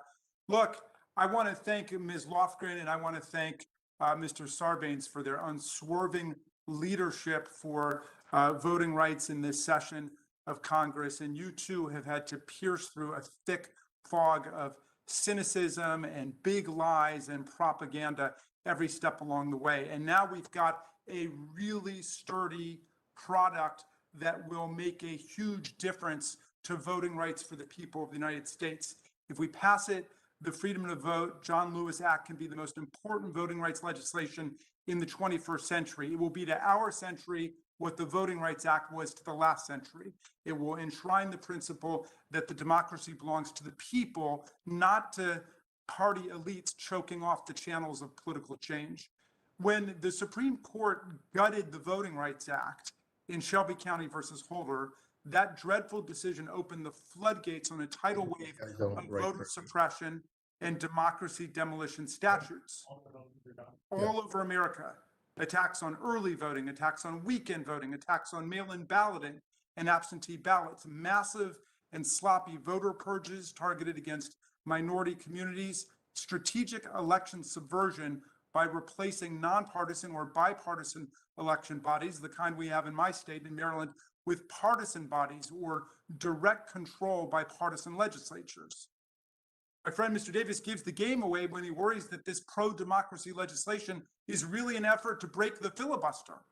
What he's essentially telling us is that Donald Trump's party believes that they have successfully locked down American political democracy and choked off the political majority at every turn. And the final backstop will always be the filibuster to thwart majority rule. Look at how they've manipulated every anti-democratic feature of our political system today to choke off democracy. At the state level, they're passing hundreds of laws to suppress the vote, depress the vote, make it more difficult to vote, repeal early voting, repeal weekend voting, making it a crime to pass somebody a bag of potato chips while they're waiting online to vote in Georgia, making it more difficult to register, and making election outcomes far more vulnerable to big lies and partisan manipulation. So we might have the voting rights as a cure for these hundreds of anti-voter statutes, but their party packed the courts with right-wing judicial activists who've gutted the Voting Rights Act in Shelby County versus Holder and the Brnovich decision, rendering it essentially useless today. They even gerrymandered the Supreme Court, as the chairman pointed out, denying Merrick Garland, my constituent, the chief judge of the DC Circuit, even a hearing because they said a year before the next presidential election was too close. But then they rammed Amy Coney Barrett's nomination through just several weeks before the 2020 election, when some people had even started voting. And then they laughed about their own rank cynicism and hypocrisy. Then the GOP, which now obviously stands for the gerrymander-only party, uses their historic dominance in state legislatures not only to choke off the right of the people to vote, but to draw themselves into power in state and federal elections. We've been fighting for years now to overthrow the dismal process of partisan gerrymandering, regardless of which party does it. But the perpetual gerrymandering of our state and federal districts has become a central commitment of Trump's party, which is a minority party that did not even adopt a platform in 2020, but instead just depends on this bag of anti-democratic tricks. So now the forces of democracy bring legislation forward to rescue voting rights from voter suppression, gerrymandering by partisan politicians, right-wing judicial activism, and corporate dark money. And our colleagues have that this is an attack on the filibuster. My friends, the filibuster is not in the Constitution. It's not in federal law. It's a rule of the Senate, and it already has dozens of exceptions to it for every conceivable purpose: judicial nominations, budget reconciliation, trade promotion authority. Why not the most fundamental and foundational purpose of vindicating the right of the people to vote and popular sovereignty over our government?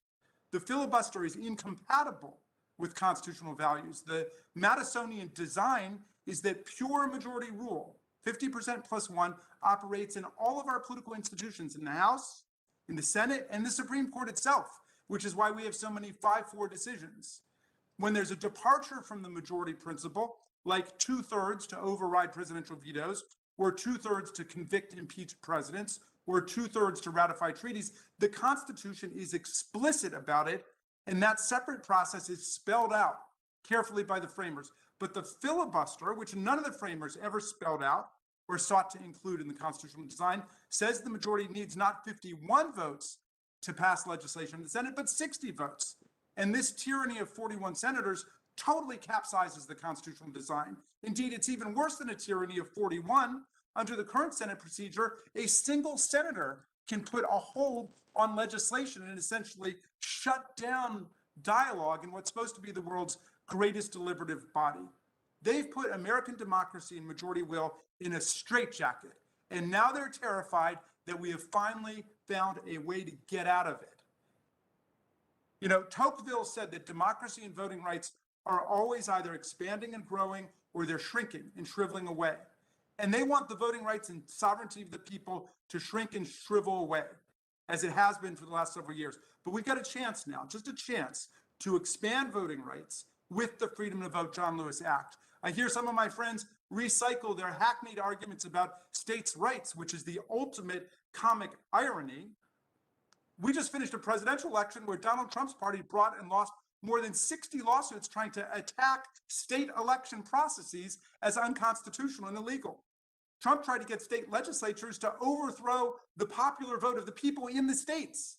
The president of the United States even tried to call up election officials, more than 30 of them, most prominently Brad Raffensperger, the Secretary of State of Georgia, to just find votes. In that case, 11,781 votes. Can you imagine a greater attack on the sovereignty of the people of the states to elect a president than trying to intimidate election officials to commit election fraud, which is what he was doing?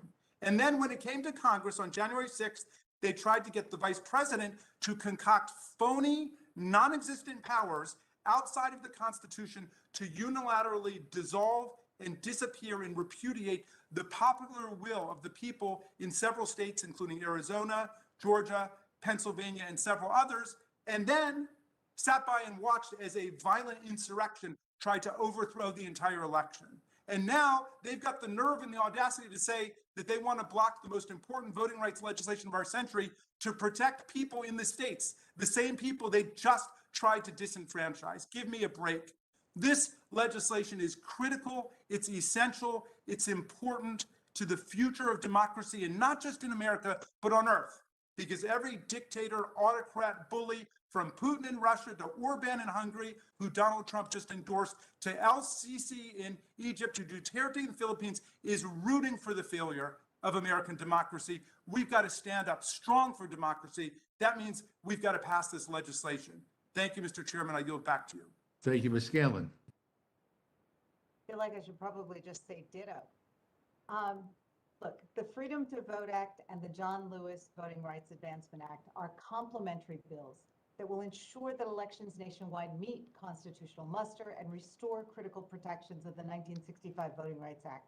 Together, they will ensure that all Americans' voices are heard and that no one's excluded from the democratic process. We would obviously prefer that our Republican colleagues in the Senate shared our concern and that of the American people in protecting the right to vote and our democracy, and we're prepared to use every legal tool to do so and to force public debate on these measures. It's unconscionable that Senate Republicans won't even allow debate on these essential bills, much less a vote on them. So the Senate appears broken. If the filibuster is going to be used by a right-wing minority to undermine the majority and the foundation of our democracy, then the filibuster has to go. I hope that by allowing the Senate to finally debate and vote on these bills, the American public will finally see where their senators stand when it comes to protecting their right to vote. I did have a question. I think it's for Chairwoman Lofgren, but Representative Sarbanes may also have something to say. There was a suggestion from the ranking member that somehow this bill would prevent the states from using voter ID, although virtually every state requires some form of identification in the voter process. This is really important to Pennsylvania because our Republican legislature in 2012 enacted a restrictive voter ID law, which had to be overturned as unconstitutional because it disenfranchised over 500,000 voters, eligible voters. So can you comment on whether this bill before us actually does away with all voter ID? It does not. It allows states that wish to have voter IDs to do so, but it sets national standards for the kind of ID that states can require.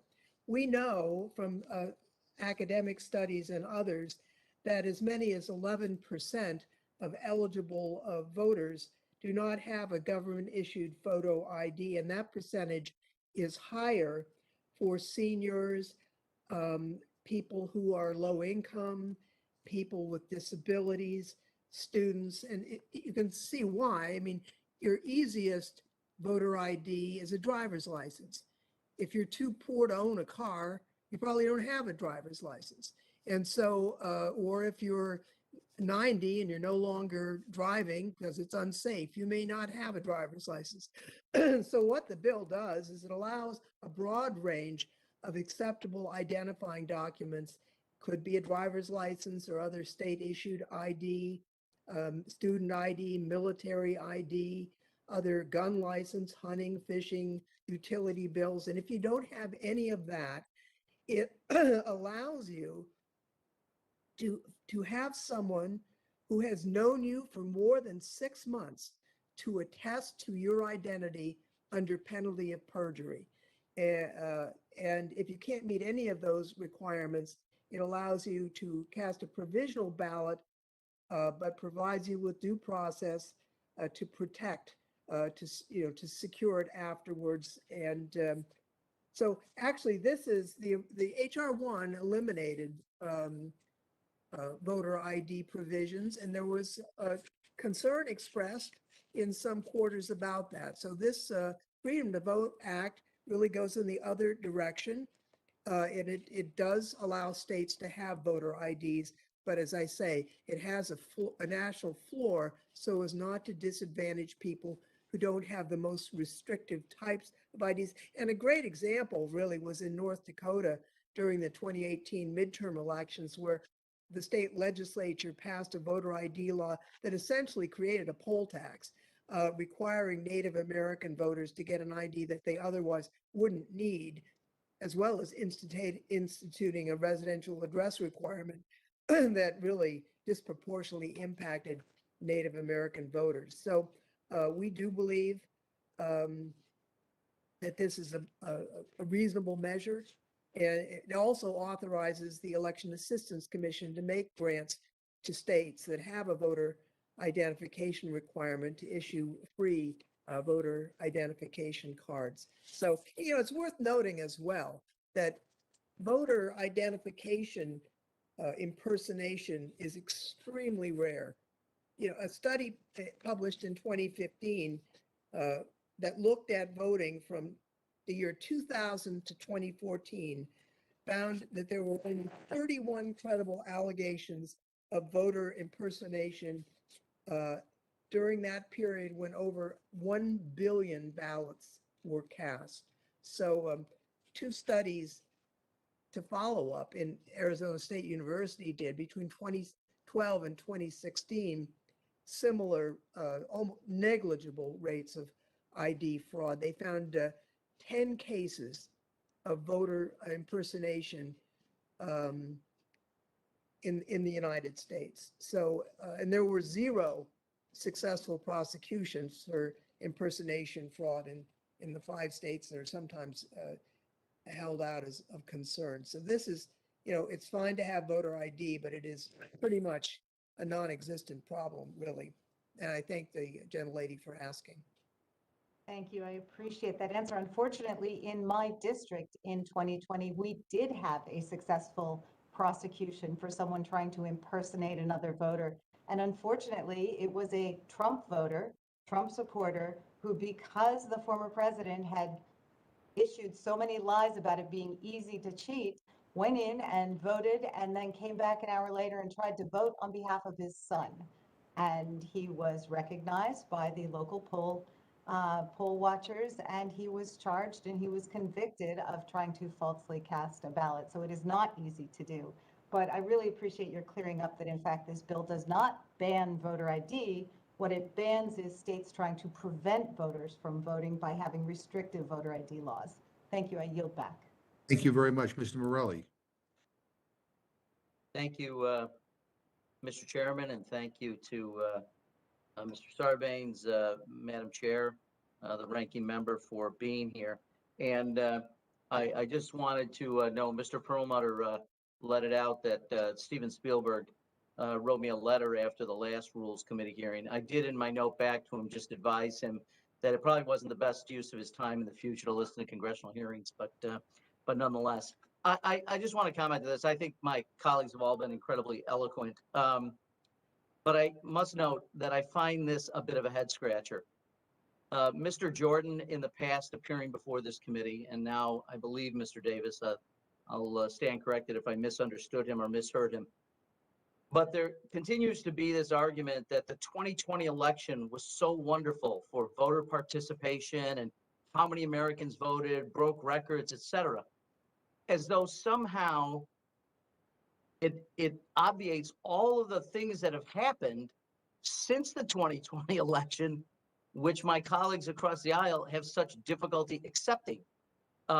It's almost as though we've forgotten that following the results, following 2020 and the results of that election, that over 100 and I believe 30 House Republicans refused to accept the results of that election and to acknowledge when it came time to certify the Electoral College that President Biden had won that election.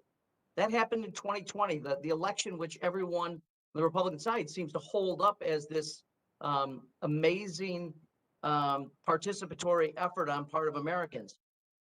But they don't acknowledge the results of that election. In fact, I believe, and this isn't saying anything that's not public, each member of the Rules Committee on the Republican side voted against certification of the Electoral College, despite the fact that there is no evidence. And I think it was my friend, Mr. Raskin, who cited the number of lawsuits that all failed in the courts to overturn the election. Despite that, no evidence. Despite that, the Republican Party continues to suggest, with no evidence, that the election was stolen. The 2020 election, the very same election, which members keep coming to the Rules Committee to suggest that's the reason we shouldn't do the Voting Rights Act. I find it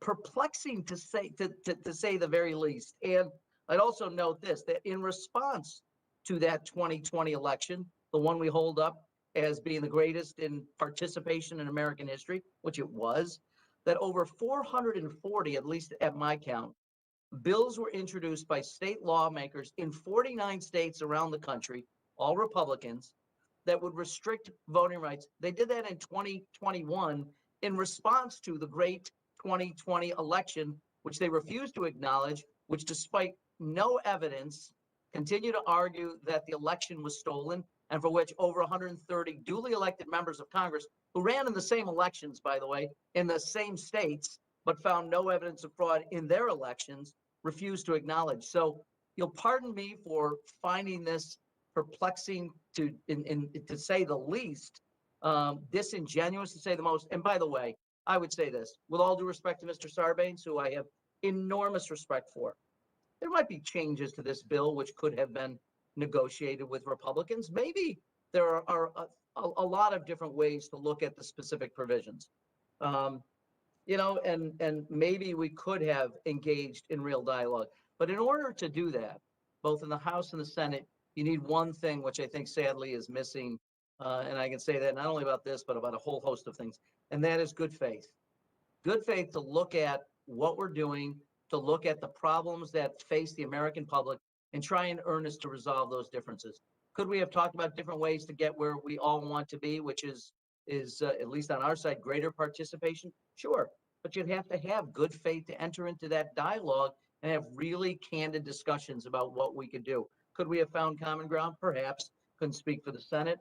But I have to say, I find this so sad, and I've said this before. I think American democracy is on the precipice, and this is the greatest challenge to our democracy in decades, maybe in centuries. So I think it's critically important we do this tonight. And I wish people would stop referring to an election as the penultimate election when everything that they have done since that election has been to discredit it and discredit the voting system and participatory democracy, which we have all come to rely on. And with that, Mr. Chair, I will yield back. Thank you. Mr. DeSaulnier. I see Mr. DeSaulnier. No, Mr. Chairman, I don't have anything. I yield back. Thank you very much. Ms. Ross. Thank you, Mr. Chairman. And I just want to get back to why we're here tonight, which is to make sure that the Senate can at least debate voting rights legislation. So I served in the North Carolina State House. I chaired the Election Law Committee. I even co-chaired it with a Republican. I was there when the Democrats were in charge, when the Republicans were in charge, and when we were evenly divided. And under every single one of those scenarios, a minority could not keep the majority from debating election law issues. That is what's going on in the Senate right now. We have a minority which is not even letting these issues be on the table. The beautiful thing about this committee meeting is we're having a debate. We may disagree. It may not pass. Something might get put in, something might get taken out. But a minority in the Senate is shutting down the will of the people. And that is plain wrong. We should be proud of what we're doing tonight. The Senate can do whatever they want with what they get. They cannot pass it if they don't want to. But to deny the opportunity to debate is simply un-American. With that, I yield back. Thank you very much. Mr. Neguse.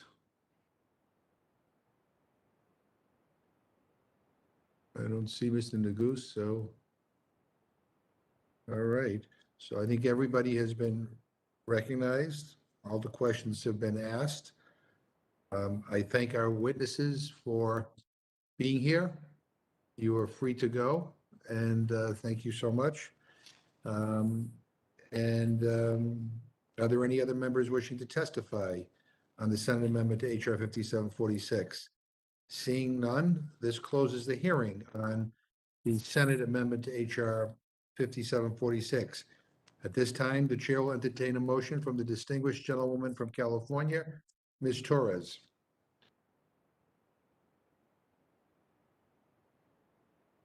Thank you, Mr. Chairman. I move the committee grant a rule providing for the consideration of the Senate amendment to H.R. 5746, the NASA Enhancement Use Leasing Extension Act of 2021.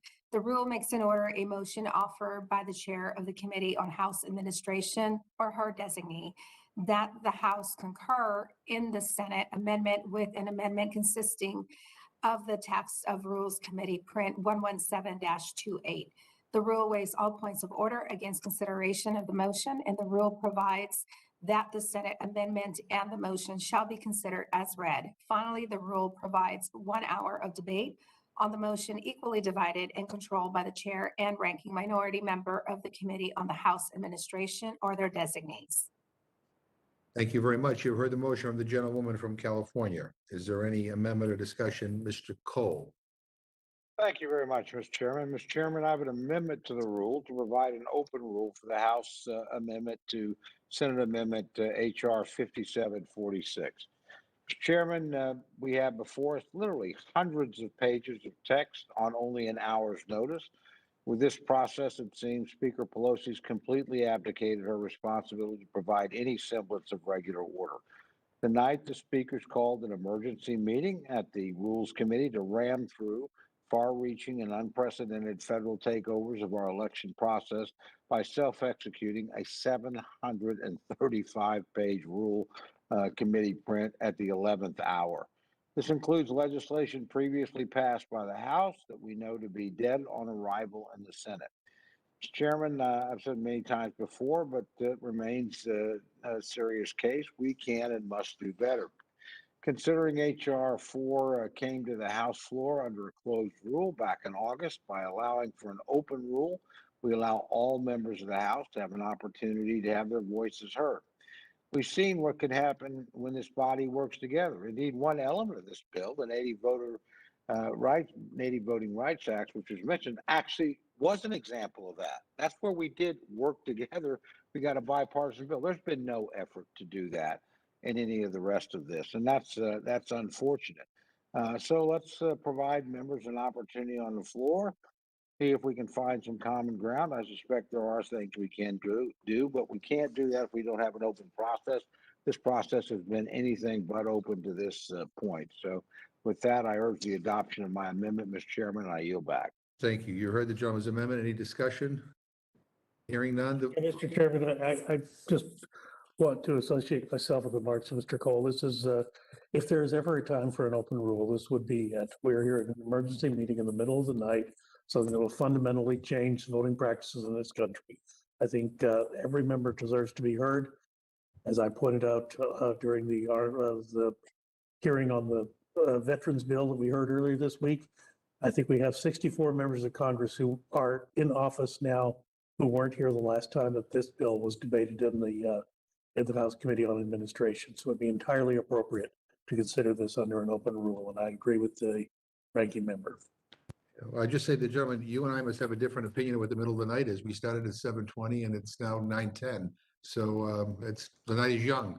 I urge a no vote on the gentleman's amendment. All those in favor of the Cole amendment, vote, say aye. Aye. Aye. Opposed, say no. No. No.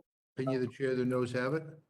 Mr. Mr. Cole, Chairman, on that, I request a recorded vote. a recorded vote has been requested. Clerk will call the roll. I'll call you right back. I just got to vote. Mrs. Torres. No.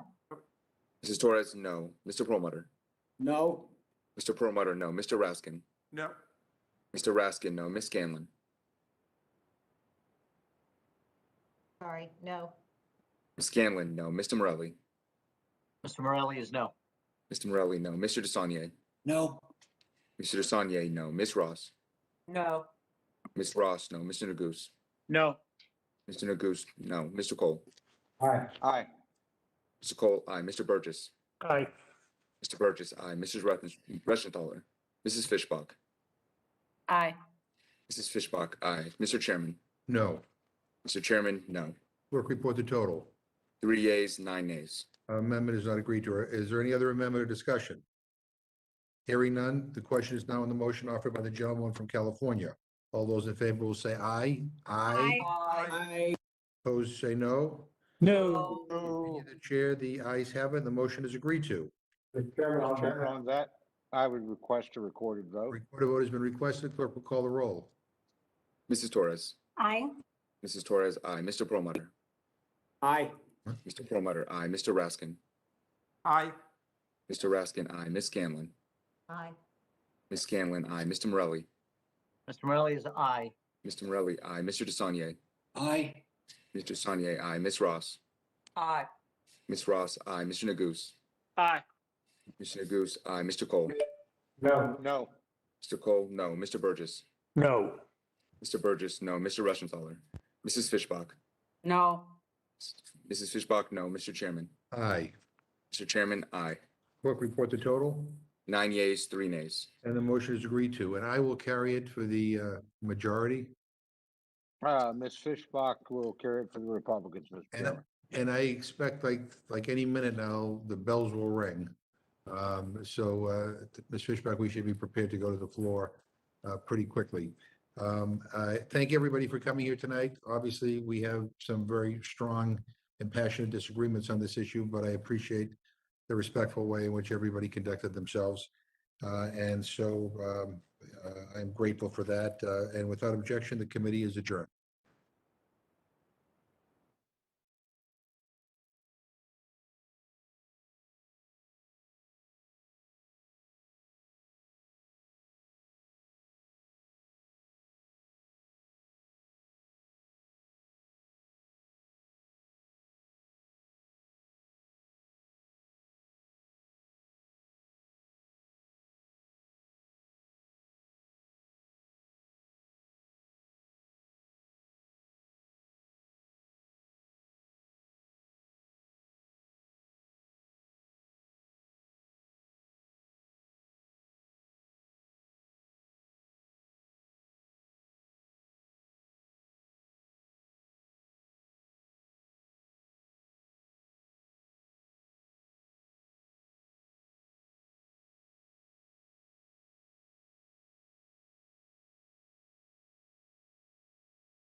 The House will be in order.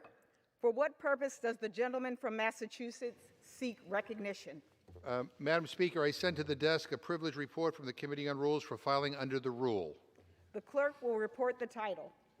Report to accompany House Resolution 868, resolution providing for consideration of the Senate amendment to the bill H.R. 5746 to amend Title 51 United States Code to extend the authority of the National Aeronautics and Space Administration to enter into leases of non-excess property of the administration. Referred to the House calendar and ordered printed. For what purpose does the gentleman from Massachusetts seek recognition? Madam Speaker, by direction of the Committee on Rules, I call up House Resolution 868 and ask for its immediate consideration. The clerk will report the resolution. House Calendar Number 62, House Resolution 868. Resolved that upon adoption of this resolution, it shall be in order to take from the Speaker's table the bill H.R. 5746 to amend Title 51 United States Code to extend the authority of the National Aeronautics and Space Administration to enter into leases of non-excess property of the administration with the Senate amendment thereto, and to consider in the House without intervention of any point of order a motion offered by the Chair of the Committee on House Administration or her designee that the House concur in the Senate amendment with an amendment consisting of the text of Rules Committee Print 117-28. The Senate amendment and the motion shall be considered as read. The motion shall be debatable for 1 hour, equally divided and controlled by the chair and ranking minority member of the Committee on House Administration or their respective designees. The previous question shall be considered as ordered on the motion to its adoption without intervening motion. The gentleman's recognized. Madam Speaker, for the purposes of debate only, I yield the customary 30 minutes to the gentlewoman from Minnesota, my good friend, Ms. Fishbach, pending which I yield myself such time as I may consume. During consideration of this resolution, all time yielded is for the purposes of debate only. I ask unanimous consent that all members be given 5 legislative days to revise and extend their remarks. Without objection. Madam Speaker, today the Rules Committee met and reported a rule, House Resolution 868, providing for consideration of Senate amendment to H.R. 5746. The rule makes in order a motion offered by the Chair of the Committee on House Administration or her designee that the House concur in the Senate amendment with an amendment consisting of the text of the Freedom to Vote, John R. Lewis Act. The rule provides 1 hour of debate on the motion equally divided and controlled by the Chair and ranking minority member of the Committee on House Administration or their designees. Madam Speaker, this is about more than a bill. And it's about more than a process. This is a rescue mission to save American democracy. Because right now, we are in the midst of the most significant period of voter suppression in recent history. All across the country, in service to a lie started by the former president and spread by some in this very body, state legislatures are moving to make it harder for people to cast their ballot. Polling places are being closed, so the nearest location is now miles and miles away. Early voting times are being slashed during this global pandemic, so it is now too unsafe for some people to vote. Purges of voting rolls, including faulty voter purges, are becoming more likely and more common. And strict voter ID laws are being used to disenfranchise more and more people from casting their ballots. Madam Speaker, in one state, it has even become illegal to provide voters waiting in line with food and water. That is why we're here today, because some believe that the only way for them to win is to rig an election. This is voter nullification, pure and simple. Now, many on the other side want us to turn a blind eye to all of this, just like they turn a blind eye to the insurrection and the creeping authoritarianism. Well, I'm not willing to look away. People fought and died for the freedom to vote in this country. We served with someone who nearly gave his life for the right to vote, Congressman John Lewis. He was beaten by mobs using baseball bats and chains, attacked by racist members of the KKK, and even thrown in jail. But still, he fought for the freedom to vote. If he was willing to withstand all that to do what's right, then certainly we can cast a vote to defend our democracy. You know, John once said, and I quote, "Change often takes time. It rarely happens all at once. In the movement, we didn't know how history would play itself out. When we were getting arrested and waiting in jail or standing in unmovable lines on the courthouse steps, we didn't know what would happen, but we knew it had to happen," end quote. Now, I don't know what will happen in the Senate, Madam Speaker, but I know that this vote has to happen because the freedom to vote is under assault. We have a system today that undermines the civil rights of the young, the poor, and those who don't look like me. It's a system that has allowed presidents to win elections despite losing the popular vote. It's a system that has allowed politicians to gerrymander their way into office. And it's a system that gives the